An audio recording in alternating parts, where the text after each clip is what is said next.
Hey guys, welcome to my channel, Hot Girls Read Horror. I am Shuri, also known as I Read Black Books, and today we are talking about Jordan Peele's new horror anthology series, Out There Screaming, which releases Tuesday, October 3rd. It is an anthology series featuring 19 different stories by 19 different Black authors, an anthology of new Black horror.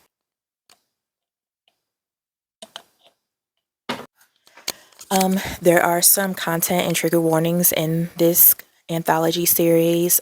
Please make sure you check before reading, particularly in this first story I'm getting ready to talk about, which is the first story in the anthology series. There are some content warnings of police brutality and sexual abuse and some child abuse.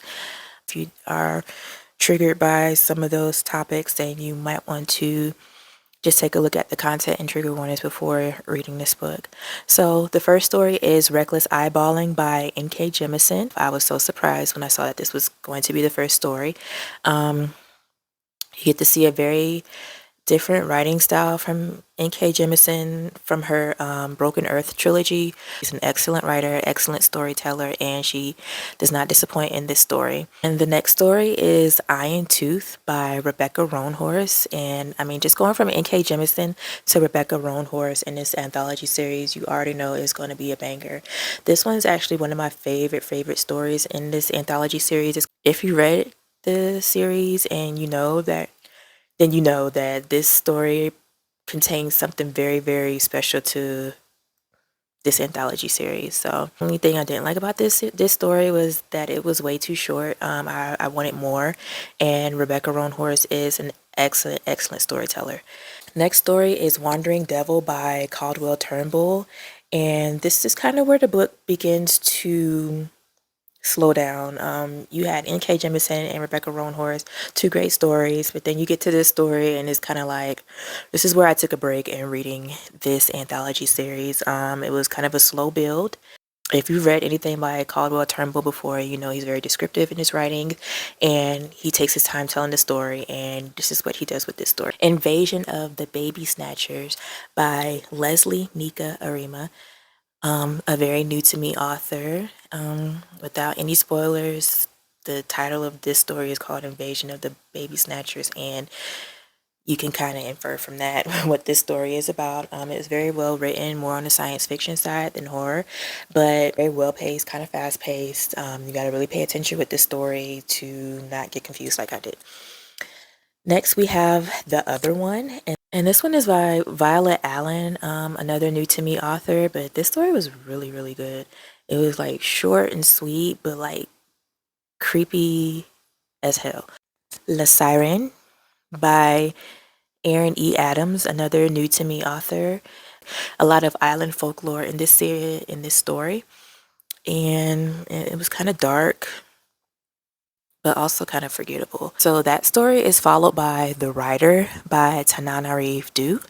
And Tananarive Due is one of my favorite authors. I love all of her books that I've read so far. She could do no wrong in my eyes, but this story kind of fell short to me. It wasn't one of my absolute favorites. It was pretty good.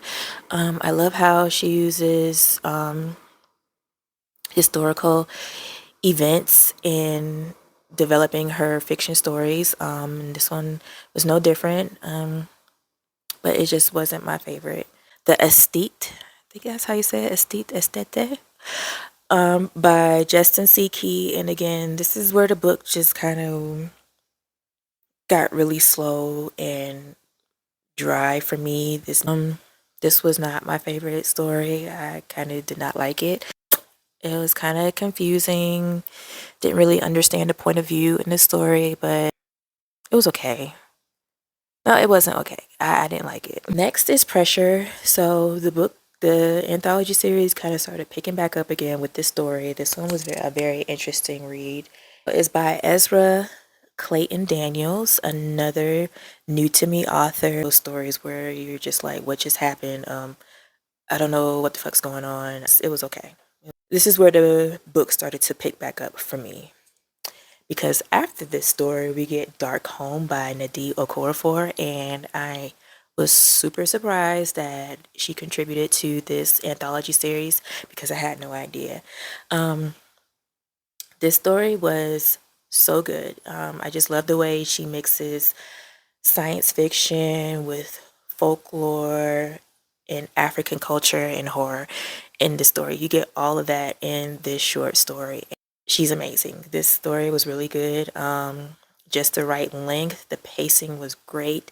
The horror effect was creepy, and yeah, I just really like this story.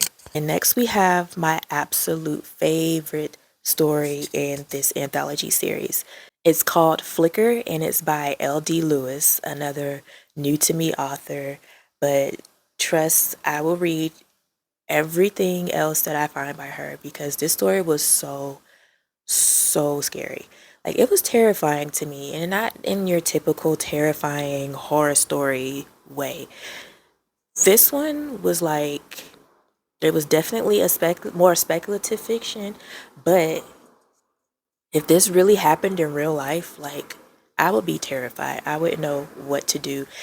I would be so scared. And just reading this story, it made me think about that and I was like terrified. Like this one was really good. Very short, very well paced, but my God, like this one was good. It was a really good story. And that one is followed up by Nalo Hopkinson's The Most Strongest Obia Woman of the World. And Nalo is my favorite, like, weird girl author. Her stories are always so weird and strange, but also, like, really good. And I love the way that she mixes strangeness and folklore in this story. It was weird and creepy, but in a good way. Then we have The Norwood Trouble by Maurice Broaddus, and this is another new to me author, and kind of like Midnight Mass on Netflix, the Midnight Mass show, kind of like Midnight Mass meets Hoodoo. It was really good. Racism in the early 1900s, togetherness of Black folk, against all that they had to endure in those times, but with a witchy hoodoo element added to it. And following up, we have A Grief of the Dead by Ryan Almacar Scott. Some content warnings in this story. It's a very haunting story. A Bird Sings by the Etching Tree, and that is by Nicole D. Sconiers. And if you're looking for like that gothic haunting read, this is the story for you.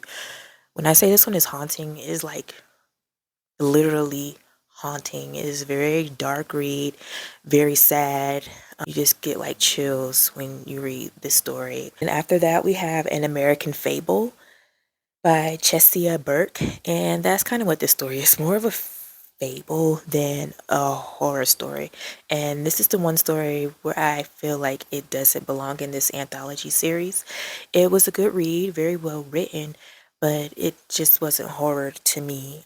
And next we have Your Happy Place, which is one of my favorites. I had to go back and reread this one because I forgot what it was about, but it's called Your Happy Place and it's by Terrence Taylor, another new to me author.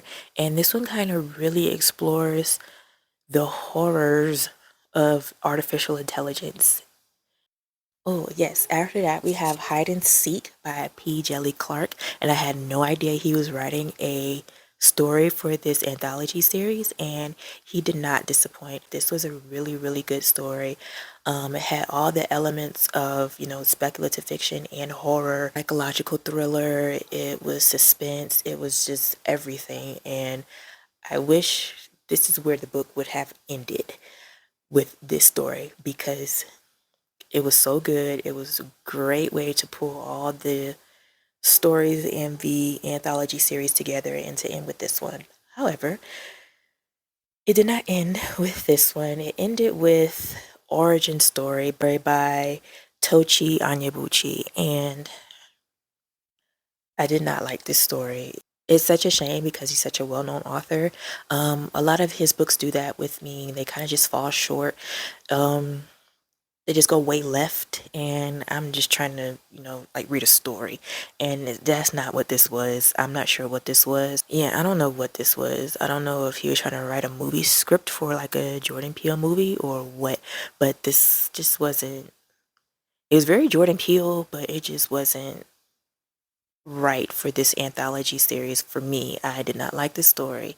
I wish the book didn't end this way. It left a very unpleasant taste in my mouth. This story did, and I don't want to have this story ruin the whole book for me. So this story is why I couldn't give it 5 stars, just because of this story here. I had to take off at least half a star because I don't know what the fuck this was. It wasn't good.